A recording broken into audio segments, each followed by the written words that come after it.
Hi, I'm Quentin Schultz. Earlier, I did a video on 8 reasons why our communication is so conflicted, riddled with conflict and dysfunction, and pulls us apart. And it's terrible. It's all around us, it's within us. And that was a distressing video, actually, a little depressing even for me to do it. But I wanted to set out the context so that now I could come back with 10 very positive, practical things that we can do that address the 8 negative things in the context of our communication today. So let's do this together. Let's be positive and proactive today. 10 ways to foster healthy communication in a time of conflict. Number 1, cultivating gratitude. Cultivating gratitude. Maybe this seems like a strange place to begin, cultivating gratitude, but all of our communication flows from our hearts. And the orientation of our heart makes a huge difference for our communication. And we can imagine all of us across a continuum. On the one side, we have communication which is very negative. On the other side, very positive. You say, what's going on here? What's the difference? The difference often is the orientation of the people's hearts. Not so much their skill, but where they're coming from, as we say, from their hearts. There are people who are very gratitude-filled people, and their communication tends to be pretty good because of it. And they build good, healthy relationships. And people who lack gratitude, they are people filled with ingratitude. And their communication tends to be pretty critical and pretty cynical. So we start by thinking, where are we at on this? How much gratitude do we really have? We need gratitude practices. The first thing I do when I get up in the morning, even before I climb out of my bed, as soon as my consciousness comes to me, I say, thank you, God, for another day of life. Life is a gift. Help me on this day to serve others. I start my day with a little prayer of gratitude. In my office, I have a gratitude board that lists things that I'm grateful for. And it includes photos. It has the photo of my baptism. It has photos of events I've been at with special people that were just glorious events. It has some things on it that I would not tell you about that are very personal, but which mean a lot to me. They are reasons for gratitude. And when I take a nap in the afternoon, in the sofa on my office, right above my head is that gratitude board. So I go to sleep thinking about the things that I am most recently grateful for. One of the age-old practices that creates gratitude on us is worship. In worship, we get out of ourselves with a community, and we recognize that there is a God of grace who gives us every day of life, who leads us along a path of goodness, who orients us to what is right and good and lovely and worthy of our time and energy. And we give thanks. And then we serve others on the basis of the thanks that we are filled up with. Whatever will work for you, seize it. Do it. Keep it going. And if something doesn't work, get rid of it. But look for practices that will build gratitude in you, because those practices, developing that gratitude, will help you enormously in your communication. You will become a grateful communicator, spreading peace and goodness around you with communication. Number 2, listening spaciously. Listening spaciously.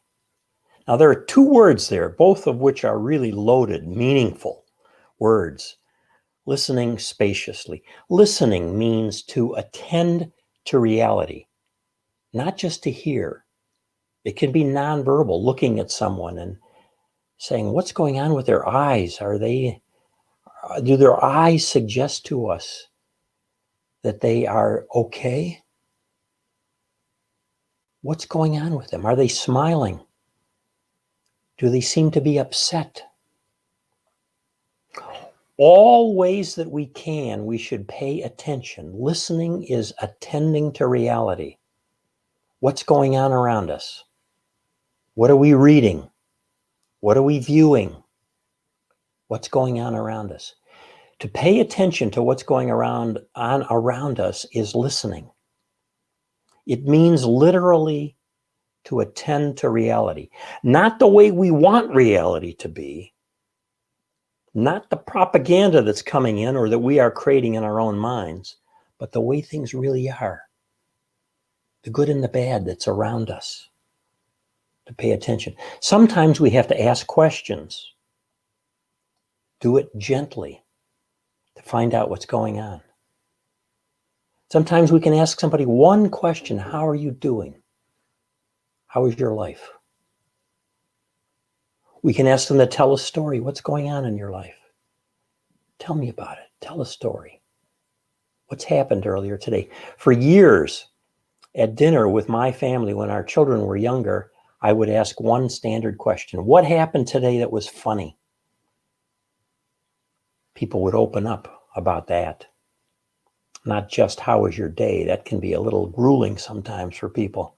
What's funny? Because there's grace in funny things, in humor. We need to listen well. If we listen just to ourselves and not outside ourselves to the exterior reality, we get into trouble.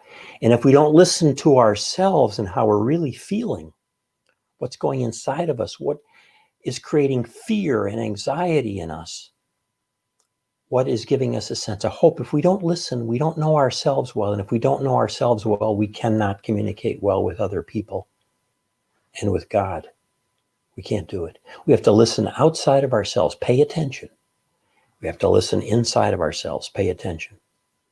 And we have to do it spaciously, provide lots of space. Our tendency is to listen only for what we want to hear. To believe that what's happening is only what we think is happening. Not to be open. We even go to media and consume media that will tell us what we want to believe or already believe.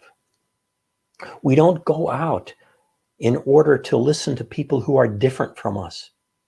One of the things I recommend for all people who are themselves dealing with addiction or have other people around them who are dealing with addiction.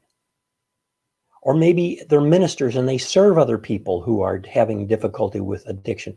And addiction is one of the really important things in our time, which leads to all kinds of conflict in communication and hiding and hurling at people and so on, is that addiction is something we have to learn about from people who have it.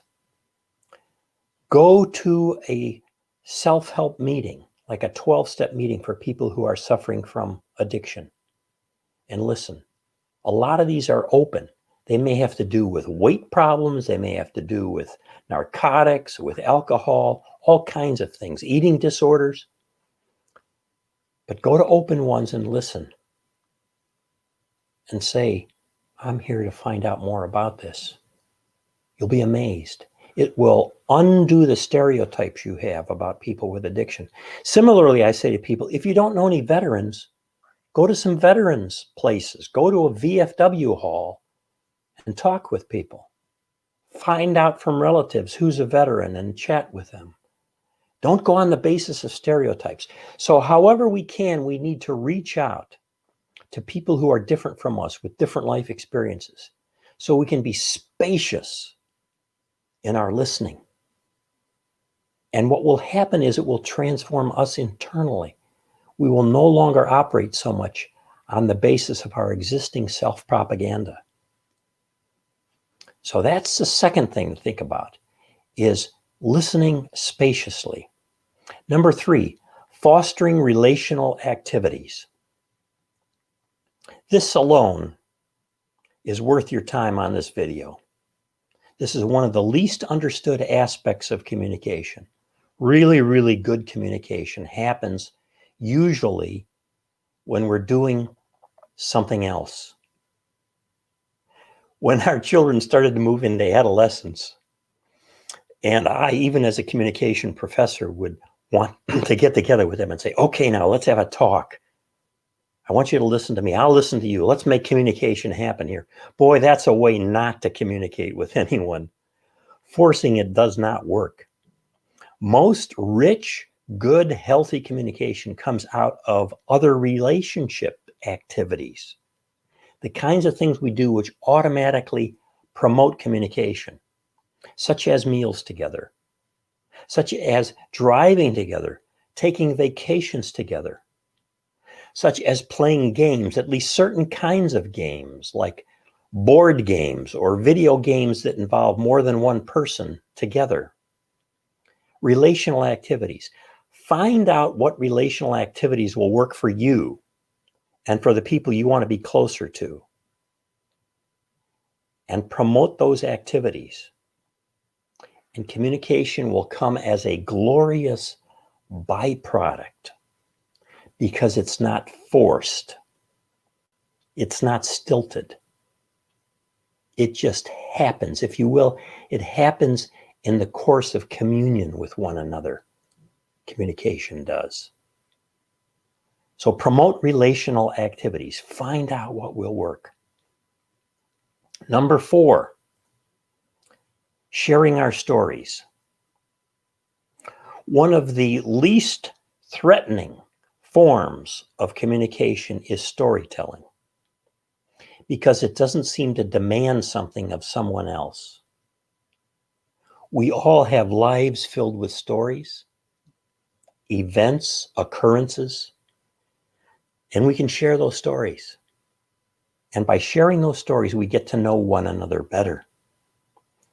Stories are seductive. Why do we like movies? Why do we like novels? Why do we like, in fact, getting together for meals with other people? Because of the stories. It's built into us. You could say that we're created as natural storytellers. It's the way we are. And so we're story listeners. We're story viewers. We're story creators. Stories are critically important for us getting to know each other, to understand each other, to live with each other. A good story told authentically opens us up. And one little trick about storytelling is the storytelling that involves humor is often the best, because humor gets right to our hearts. Laughter opens us up. Difficulties tend to shut us down. We can get to difficulties, but often through this goal of storytelling, rather than just laying out all of our difficulties. What happened today that was fun, funny? And then, by the way, along the way today, I had these difficulties. Can I talk with you about those too? Stories are important. I remember talking with some folks at a church one time where they were looking for how to get the congregation to know each other better, especially across the generations. And I said, use storytelling. And they said, well, we're going to have people just get up and tell their stories. I said, no. Ask some of the younger people who are good with video, shooting video with phones or whatever, to go and interview some of the older members and create videos about them and show those videos. And some of the churches I've consulted with have done that. And they've said it's been a glorious thing. We can all do this. We just have to figure out how to do it creatively, to tell our stories. Any institution, whether it's a family or a business or a school or whatever, that does not tell its stories loses its sense of identity, of who it is, and it can no longer function. It will, over time, evaporate. No organization No institution can survive just passing information. It has to have stories. In those stories, its identity rests and lives or dies. This is true for all of us in all of our aspects of our lives. Number 5, surrounding ourselves with people worthy of imitation. Surrounding ourselves with people who are worthy of imitation. This is a big burden. It's a big burden. We all tend to just hang out with different people and these people and those people. And the truth of the matter is we become like the people that we spend time with. We become like them. This too is part of our createdness. We are naturally imitators. This is why as parents we get worried about what our kids are hanging out with. Are they hanging out with good kids or bad kids? Are these kids bringing them along in the right direction or a bad direction? What's going on here? And yet we need to think about ourselves as adults too. I'm not saying we never interact with people who are difficult. We need to do that. Sometimes it's required in a job or a family. We have to face the facts and the difficulties, including the difficulties of dealing with other people. But who we surround ourselves with is going to form our character, what we're like as communicators, and we will end up communicating like them. So if nothing else, we need to make sure that we are investing time and energy in getting together with people that we know we should be like. Let's look at number 6, encouraging others. Encouraging others. We live in a world filled with discouragement. People say discouraging things, write, text, create movies and all that are discouraging. It's just like an avalanche of discouraging messages all around us. We need a lot of encouragement in this context. Are we giving it to each other? Are we being encouraging people as individuals and groups? Are we doing it? I have a rule I try to live by, which is this. In all of my relationships, I try to live 7-to-1. That is to say, 7 positive things that I would communicate for every 1 negative thing. So if I need to be critical, if I need to hold someone accountable, if I need to point out things that are going to be difficult to point out but have to be pointed out, it's for good, but it's still negative. That's 1 negative thing. I need to have 7 positive things against that negative thing. Not trumped up, not things that I just concoct to say, oh, you're good at this or that, or encouraging people in a way that they know is false. That's flattery. It does us no good. Rather, I need to encourage in a genuine way, which means I need to be observant. Going back to listening, I need to be observant enough to know what other people are saying and doing, that I spot things that are worthy of encouragement for them. I need to be an encouraging person. What's that 7-to-1 rule mean? Where did I come up with that 7? I concocted it. 7 is kind of a biblical number, and it means wholeness or fullness. And I just said, look, my life has to be more about encouraging others than tearing other people down in all of my relationships. Not just with those I'm close with, but through work, through my neighborhood, through my church, all of it. I need to be an encouraging person because that is going to build up and help other people. Encouraging others in our communication. It's a gift that we can all learn through listening, in part because in listening we find out the difficulties that other people are going through about which they need encouragement. When we don't listen, we don't know what's going on with other people. And we can't really encourage them in the best possible way.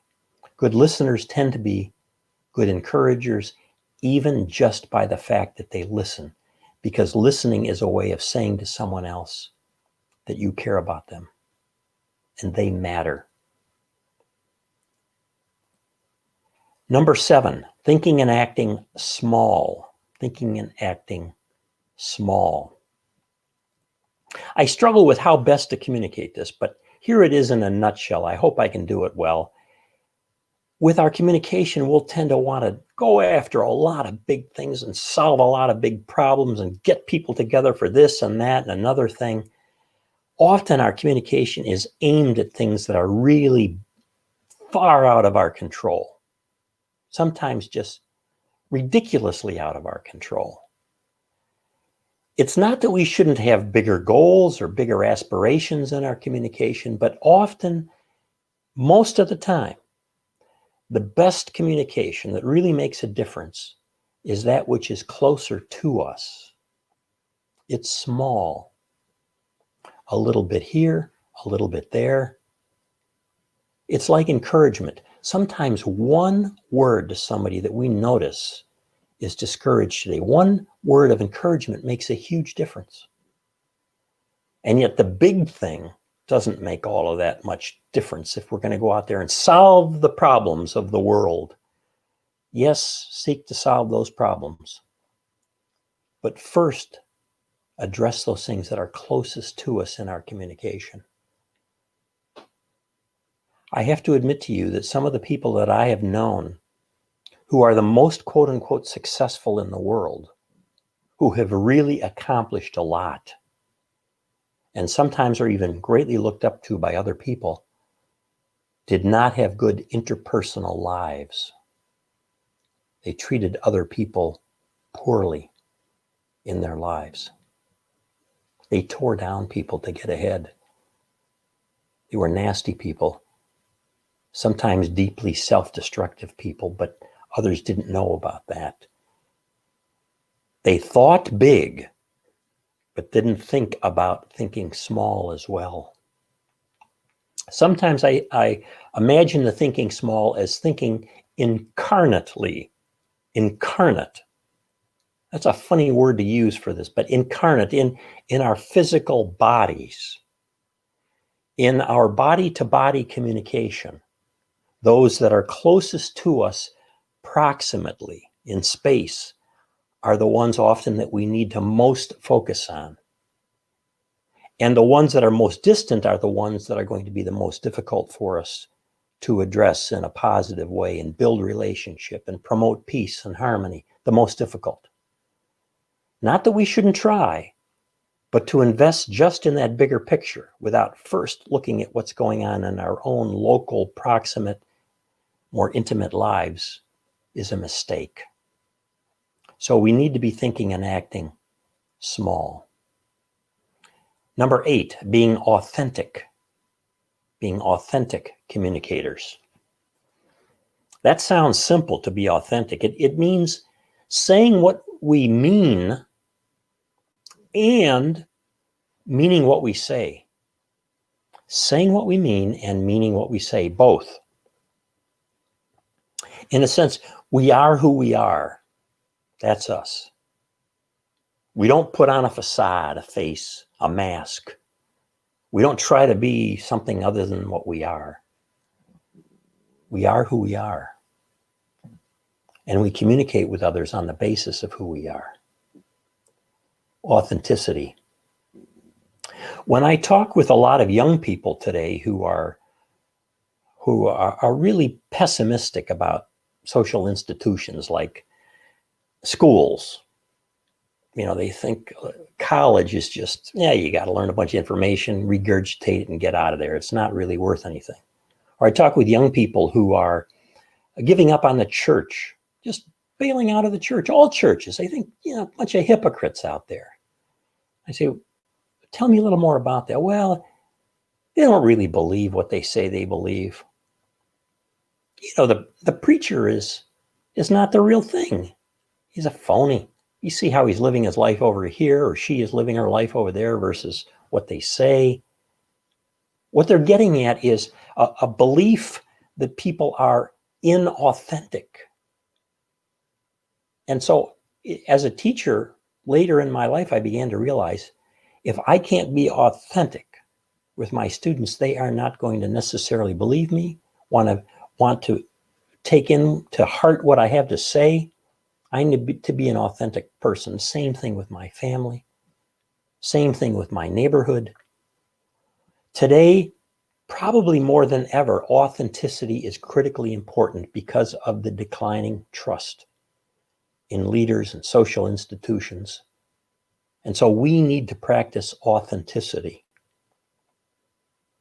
It's going to be difficult sometimes because we don't want other people to know about us and what we're really like on the inside, the negative thoughts we have, the ill feelings toward others or toward ourselves, a sense of shame we might have, especially fear. People are often unwilling to open up about their fears. And so we hide all of that and we say things that cover up what's really going on inside of ourselves. And today this has become really difficult for a lot of people and has contributed to suicidal thoughts and suicidal actions because people are so fearful of opening up. They don't want to be authentic. And you know what? Part of that problem is because we're not willing to be open to them, to befriend them. We're not willing to listen and to provide the spacious kind of listening where people are willing to be more authentic. It takes the sender and the receiver, the communicators, all of them, to practice authenticity for this to work.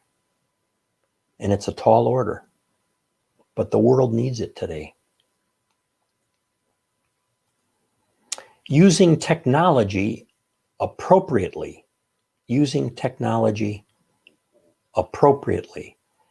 I've written a number of books that have been critical of how we use technology as human beings, especially communication technologies. And sometimes people will say to me at a lecture, or they'll send me an email, or they'll comment on Amazon on one of my books that I'm anti-technology because I've been critical of some technology. Well, I'm not anti-technology. I love technology.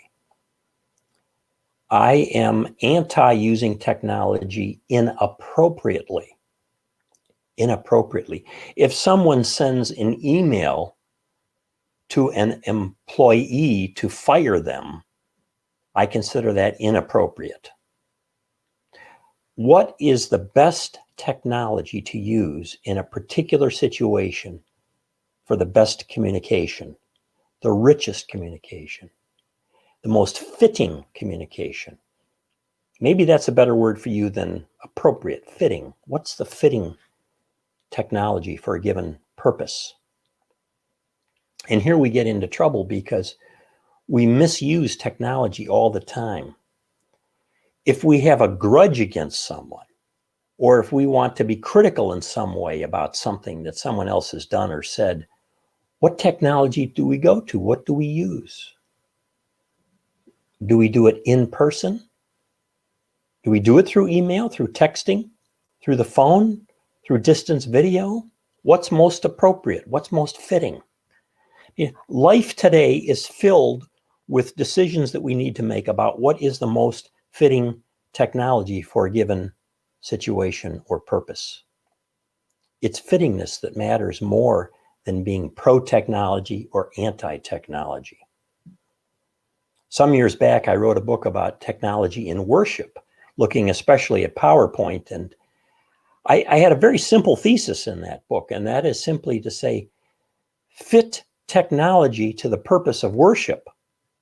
Don't fit worship to technology. What's the purpose of worship? What are we doing with worship? And if we can agree on that as a congregation and fit technology to enhance that purpose, then it's for good. Otherwise, it's not. So, using technology appropriately. Living as a witness to grace. Living as a witness to grace. There's a famous quote supposedly said by St. Francis of Assisi, preach the gospel always, if necessary, use words. I have not been able to document that he actually said that or wrote it, but he did write some things that apparently were somewhat similar. But it's a great quote, isn't it? So let's say, regardless of Assisi, preach the gospel always. Let's put it this way. Preach grace always, but do it with how we live, not just what we say. How we live is our greatest, our biggest message. How we live, the way we conduct ourselves. Our lives speak. Our lives speak. And we can't get around that. We could keep our mouths closed, but just by the way we conduct ourselves, we speak. So our lives become our spoken legacy, the most important legacy, really. And when our words are in tune with how we live, our words are part of how we live, we're unified, we live with integrity. Integrity, so important in our communication. So I would like to encourage you with this 10th approach to quote unquote redeeming our communication, to live as a witness to grace. Grace, goodness. Grace is the love around us. It's the goodness around us, coming from other people, from God, from ourselves, and the good thoughts like gratitude that well up in us. There's grace in our midst. And if we live as a witness to the goodness all around us, other people want to as well. Remember, we are imitative people. And people want to listen to us because we are walking, talking signs of joy and goodness. We are to live by grace so our lives speak grace. Isn't that an amazing thing to think about, that our lives communicate? So let's summarize what I've said here. 10 things in our communication that are critically important in an age of conflict and anxiety. Number 1, cultivating gratitude. 2, listening spaciously. Number 3, fostering relational activities. 4, sharing our stories. 5, surrounding ourselves with people worthy of imitation. 6, encouraging others. 7, thinking and acting small. 8, being authentic. 9, using technology appropriately. 10, speaking grace with our lives. 10 powerful things. Now, maybe not all 10 of these apply to your situation, but you say, these 3 are powerful for my situation, with my family, with my work, with my church, with my neighborhood, with schools, whatever. And you say, I'm going to pursue those 3. You're on the right track. Do it. If you want to read more about this, let me encourage you to consider these 2 books of mine, Communicating with Grace and Virtue. You can see how that would relate to this presentation. And the other book is An Essential Guide to Interpersonal Communication, to communication person to person. And I co-authored that with Diane Badzinski, wonderful colleague. I would not write a book on interpersonal communication on my own as a male. I would want to write it with a female, and that's what I did. And you can go to my website as well, QuentinSchultz.com, with an E on the end of Schultz, QuentinSchultz.com. What I've tried to do here is to lay out 10 ways that we can improve our communication for the sake of building up strong, healthy relationships, so that we have peace in our lives, not peace just in the sense of a lack of conflict, but in the sense of relationships in which we can flourish, we can grow together as a society, as institutions, as groups, as individuals, in relationship with God and other people and ourselves. The ancient Hebrews talked about this as shalom, peace and justice together, shalom. The right communication for the right people, for the right purposes, in the right context, shalom. It's a glorious thing. It is, shalom is a taste of heaven on earth. The best communication is a kind of communion in this world that gives us a taste of heavenly communion. The way things should be, that we all know deep in our hearts, the way things should be, because we would want them to be that way for ourselves too. And so we communicate with others as our neighbor, the way we would want to be communicated with. There is hope in communication when we catch a vision for shalom and we seek to live it out, including by the 10 ways that I've suggested in this video. If you'd like to reach out to me personally, you can go to my website and get my email address there. I'm so grateful that you listened to me for this half hour or so. I hope that I've said something that's been of service to you. And so let me just say to you, peace.